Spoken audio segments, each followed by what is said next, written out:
আফসোস লাগে যখন বাপ মুসলমান, মা মুসলমান, নিজে মুসলমান, থাকি মুসলমানের পাড়ায়, সপ্তাহে গরুর গোশত না খেলে নিজেকে দরিদ্র মনে হয়। মুসলমান হিসেবে গরু খাওয়া হালাল, শুকর খাওয়া হারাম, এতটুকু বুঝি। নামাজ ত্যাগ করলে ইসলাম ওই ব্যক্তির মধ্যে থাকে না, ও ব্যক্তি মুনাফিকে রূপান্তরিত হয়ে কুফরে নিমজ্জিত হয়। এই অনুভূতি হারিয়ে গেছে, এই জন্য আফসোস লাগে।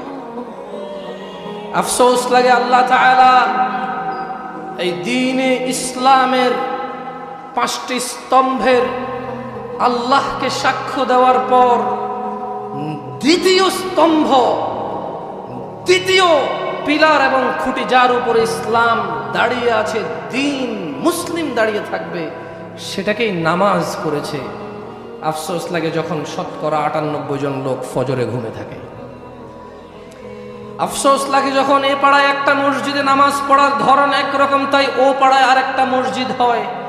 এই নিয়ে চায়ের দোকানে খোঁচাখুচি হয় যে এতগুলো মসজিদ দিয়ে করবে কি। অথচ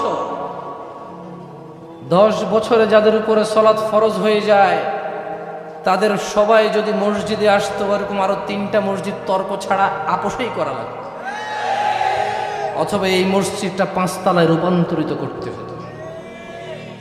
আফসোস লাগে মানুষ ওয়াজ শুনে নিজেকে মুসলিম মনে করে, ওয়াজ করে নিজেকে মুসলিম মনে করে, নামাজ পড়ে নিজেকে মুসলিম মনে করতে হবে।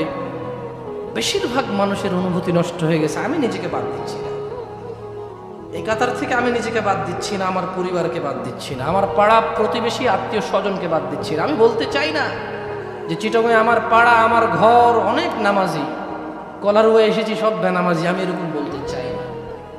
আমার কথা এভাবে নেবেন না কলারুয়াবাসী। আমি বলতে চাই, আমি সাতক্ষীরা কলারুয়াতে প্রথম এসেছি। বেনামাজির যে পরিসংখ্যান আমি আপনাকে বলছি, তা আমি আমার ঘর আর আমার গ্রামের থেকে বলছি। আর হ্যাঁ, আমি মনে করি বাংলাদেশের সব জায়গায় এরকম। আমি ভুল হয়ে থাকলে আল্লাহ আমাকে ক্ষমা করুন। আপনারা নামাজি মানুষ, আল্লাহ আপনাদেরকে কবুল করুন। শুনে রাখো, কলারুয়ার মানুষ, যার কাছে আমাদের প্রত্যাবর্তন, যিনি আমাদের প্রত্যেকটা সেকেন্ডের হিসেব নিতে সক্ষম এবং তিনি নিবেন, আল্লাহ আমাদেরকে ক্ষমা করুন, আশ্রয় দিন। তিনি বলছেন, কুল লিইবাদিয়াল্লাযীনা আমানু ইউকিমুস সালাতা ওয়া ইউনফিকু মিম্মা রাযাকনাহুম সিররান ওয়া আলানিয়াহ মিন ক্বাবলি আন ইয়াতিয়া ইয়াওমুন লা বাইউন ফীহি ওয়ালা খিলাল। ও মুহাম্মদ সাল্লাল্লাহু আলাইহি ওয়াসাল্লাম, কারা কারা আমরা উম্মতে মুহাম্মদ? উম্মতে মুহাম্মাদি কারা? আমরা উম্মতে মুহাম্মাদি, আমরা সবাইকে উম্মতে মুহাম্মাদি, আমরা সবাইকে উম্মতে মুহাম্মাদি। তাহলে শুনে রাখো, উম্মতে মুহাম্মাদি সাল্লাল্লাহু আলাইহি ওয়াসাল্লাম তোমাদের প্রতিপালক, আমাদের প্রতিপালক, আরশে আযীমের মালিক, বিচার দিবসের মালিক, অন্তর্যামী, মানুষের রাজ্জাক, মানুষের নিরাপত্তা দানকারী। তিনি ওনার হাবিব সাল্লাল্লাহু আলাইহি ওয়াসাল্লামকে বলছেন, কুল, ও উম্মতে মুহাম্মদ, জেনে রাখো তোমাদের রব, তোমাদের প্রিয় মুস্তাফা সাল্লাল্লাহু আলাইহি ওয়াসাল্লামকে বলছেন, কুল, বলে দিন, লিইবাদিয়াল্লাযীনা আমানু, বলে দিন আমার বান্দাদের মধ্যে যারা ঈমান এনেছে, ইউকিমুস সালাতা ওয়া ইউনফিকু মিম্মা রাযাকনাহুম সিররান ওয়া আলানিয়াহ, এদেরকে বলে দিন যারা ঈমান নিয়ে এসেছে সালাত কায়েম করতে বলে দিন, এবং আমি রব তাদেরকে যে রিজিক দিয়েছি সেখান থেকে ব্যয় করতে বলুন, গোপনে ও প্রকাশ্যে। আল্লাহ তাআলা ওনার মুহাম্মদ হাবিব সাল্লাল্লাহু আলাইহি সাল্লামকে বলছেন, এদেরকে বলে দিন, যদি ঈমান আরো সত্য দাবি করো, তাহলে সালাত প্রতিষ্ঠিত করো, নামাজ কায়েম করো, এবং দান করো প্রকাশ্যে, যেটা মানুষের চোখে আসে, তবে মানুষ দেখিয়ে নয়। দান করো গোপনে, যেটা মানুষের চোখে আসে না। কতদিন পূর্বে? মিন ক্বাবলি আন ইয়াতিয়া ইয়াউমুন লা বাইউন ফীহি ওয়ালা খিলাল। দান করো প্রকাশ্যে গোপনে, নামাজ কায়েম করো ওই দিন আসার আগে, যেই দিন কোনো বেচা কিনা থাকবে না, বন্ধুত্ব থাকবে না। ইয়া শিবাব, যুবক তোমার বন্ধু বৃদ্ধে উপনীত হয়েছে, একজন সরকারি চাকরি থেকে রিটায়ার্ড হয়েছে, আরেকজন গ্রামের কৃষক বন্ধু শহর থেকে চলে আসবে, কারণ গ্রামে তার কৃষক বন্ধু আছে বুড়ো। যুবক সাতক্ষীরা সদরে পড়বে না, কলারুয়া প্রাইমারিতে পড়বে, কেন? ওর বন্ধু বান্ধব সব এখানে। এই জন্য ঢাকা যেতে চাচ্ছে না, কেন? সাতক্ষীরা সদরে ওর বেড়ে ওঠা, ওখানেই ওর স্কুল কলেজের বন্ধু বান্ধব। জেনে নাও উম্মতে মুহাম্মদ সাল্লাল্লাহু আলাইহি ওয়াসাল্লাম, ও রবের বান্দা যারা তোমরা নিজেকে স্বীকৃতি দিচ্ছ এবং আত্মসমর্পণ করেছো, যিনি আসমান ও জমিনের প্রতিপালক, ওনার কাছে তোমাদের রব বলছে সালাত কায়েম করো, দান সাদাকা করো গোপনে ও প্রকাশ্যে। ওই দিন আসার আগে, যেই দিন বেচা কিনা চলবে না, যেই দিন কারো বন্ধুত্ব থাকবে না।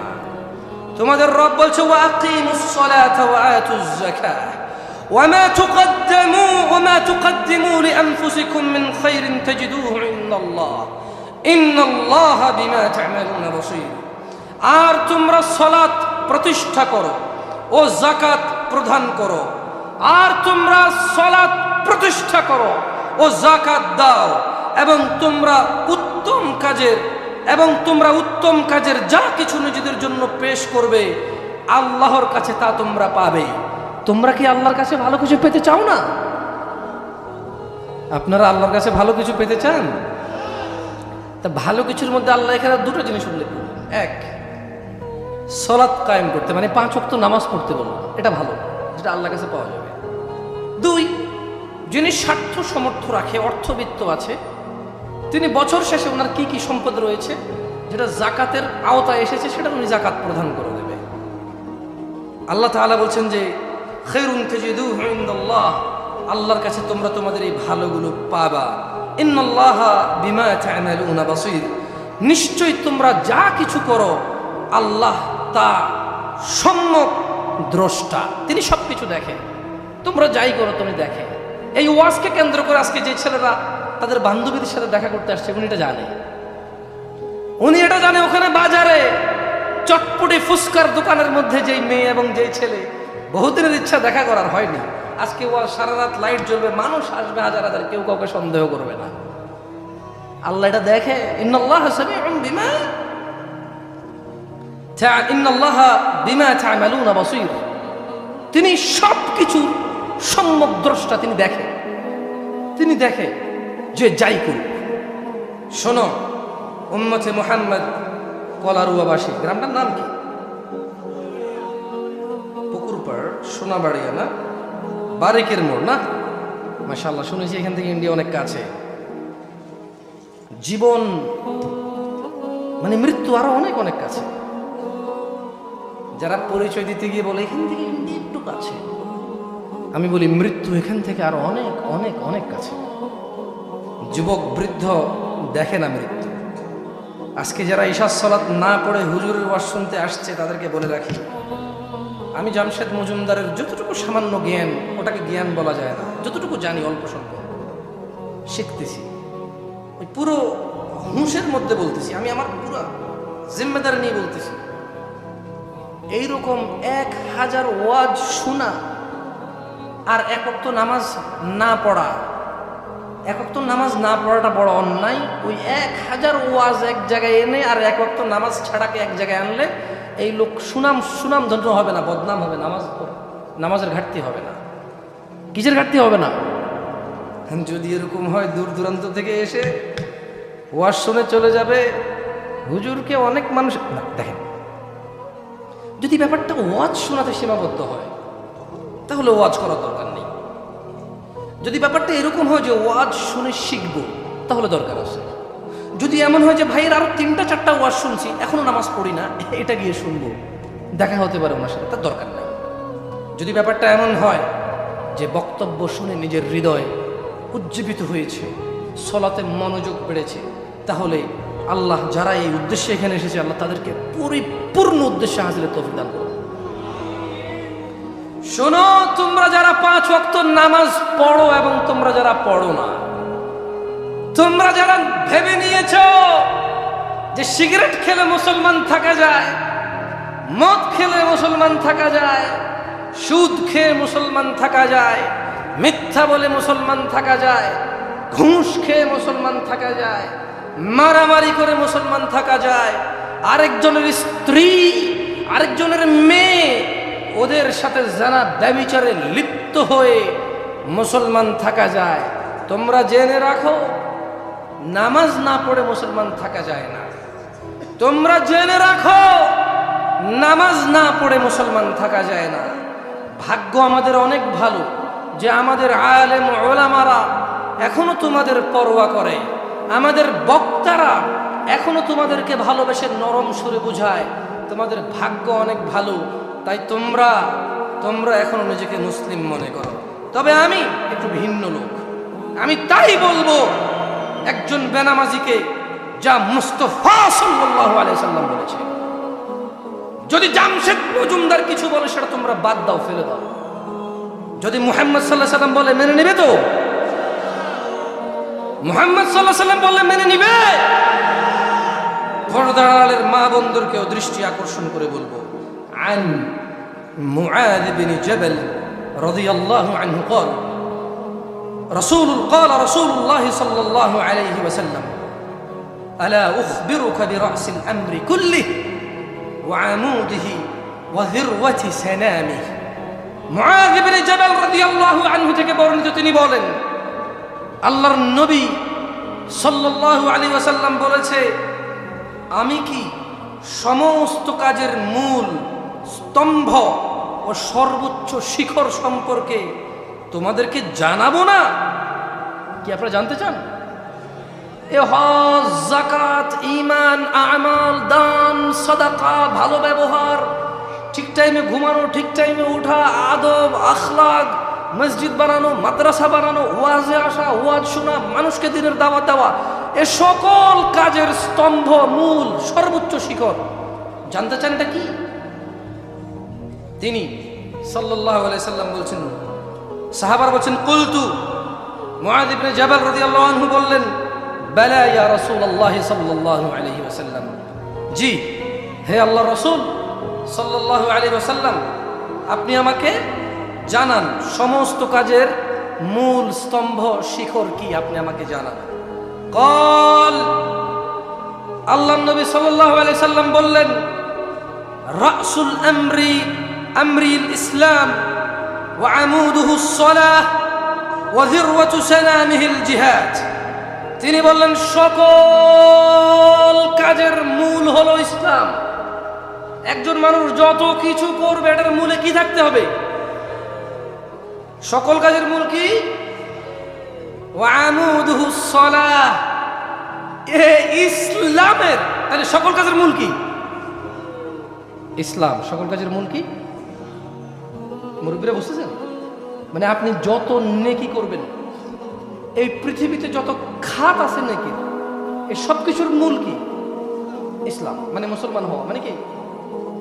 এবার আল্লাহ নবী সাল্লাল্লাহু আলাইহি ওয়াসাল্লাম বলছেন যে এটা হলো ধরেন সকল কাজের মূল ইসলাম। ওকে, এখন এই জিনিসটাকে যদি এইভাবে রাখতে হয়, আমার হাতটা আছে কিনা, তাহলে এটা খুঁটি হিসেবে আছে কিনা?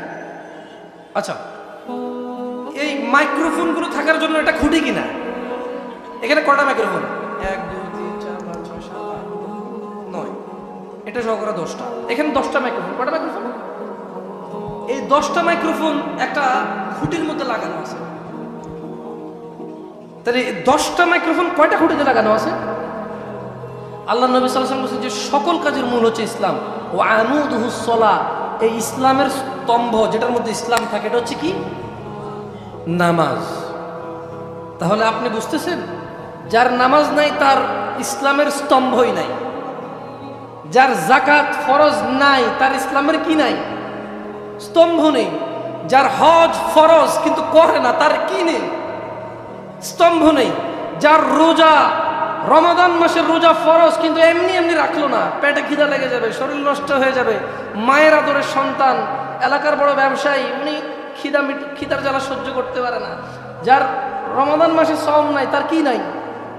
স্তম্ভ নেই, তার কি নাই? যাই হোক, মুআয ইবনে জাবাল রাদিয়াল্লাহু আনহু যেভাবে বলছে সেভাবেই বলি। তিনি বলছেন ওয়া আমুদুহুস সালাহ, সকল কাজের মূল হচ্ছে ইসলাম, আর এই ইসলামের খুঁটি হচ্ছে নামাজ। ওয়া যিরওয়াতু সানামিহিল জিহাদ, এবং এই ইসলামের সর্বোচ্চ শিখর হচ্ছে আল্লাহর রাস্তায় জিহাদ করা। সুবহানাল্লাহ। আন আবি হুরায়রা রাদিয়াল্লাহু আনহু قال سمعت رسول الله صلى الله عليه وسلم يقول, আবু হুরায়রা রাদিয়াল্লাহু আনহু থেকে বর্ণিত, তিনি বলেন রাসূল সাল্লাল্লাহু আলাইহি ওয়াসাল্লাম বলেন, রাসূল সাল্লাল্লাহু আলাইহি ওয়াসাল্লাম থেকে তিনি বলতে শুনেছেন, ইন্না আউওয়ালা মা ইউহাসাবু বিহিল আবদু ইয়াউমাল কিয়ামাতি মিন আমালিহিস সালাহ, নিশ্চয়ই কিয়ামতের দিনে বান্দার সব কাজের হিসেবের মধ্যে সবার আগে হিসেব নেওয়া হবে কিসের? মাশাআল্লাহ, আপনারা সবাই জানেন এটা? ফজরে সবাইকে দেখতে পাবো তো ইনশাআল্লাহ? না, আমি পাবো না ইনশাআল্লাহ, আমি চলে যাব। ইমাম আর মুয়াজ্জিন দেখতে পেলে আল্লাহ দেখতে পেলে হলো। বুঝে শুনে জবাব দিতে হবে, কেমন? আমরা কিন্তু এখানে ওই যে মারহাবা কেল্লা বাবা বলতে আসি না, তাহলে বুঝে শুনে জবাব দিতে হবে, কেমন? ঠিক আছে না? মানে বক্তা কিছু বললেই ওর সাথে সাড়া দিতে হবে না, আগে বুঝতে হবে, তারপরে হ্যাঁ অথবা না বলতে। মানে আপনি আমার দাওয়াত দিয়ে নিয়ে আসছেন, যা খুশি বলবো, আপনি হ্যাঁ হ্যাঁ মিলাবেন, না না মিলাবেন, এইটা বাড়াবাড়ি। এটা কি? এখানে যেই থাকুক, এই স্টেজে যেই থাকুক, সে নিজ যোগ্যতায় আসে না। আল্লাহর কথা বলে, আল্লাহর দিনের কথা বলে, মানুষকে ডাকে, আল্লাহর কথা বলবে আনে, আল্লাহ তাকে নিয়ে আসে। তাই সে যদি এমন কিছু বলে যেটা আল্লাহর বিরোধী হয়, রাসূল সাল্লাল্লাহু আলাইহি ওয়াসাল্লামের বিরোধী হয়, ওর হার সাথে হা মেলানো যাবে না। ঠিক কিনা? আস্তাগফিরুল্লাহ। দেখছেন, আপনারা আমার হা করে দিয়েছেন। এই ট্রেন্ড বাদ দিতে হবে, কেমন? প্রথম কথা হলো রাতের 12টা পর্যন্ত ওয়াজ করা বাদ দিতে হবে। দ্বিতীয় কথা হলো ঠিক কিনা জিজ্ঞেস করা বাদ দিতে হবে, কারণ খুব অবাক লাগে আসলে। যাই হোক, এটা হয়তো একটা ট্রেন্ড, এটা খারাপ কিছু না।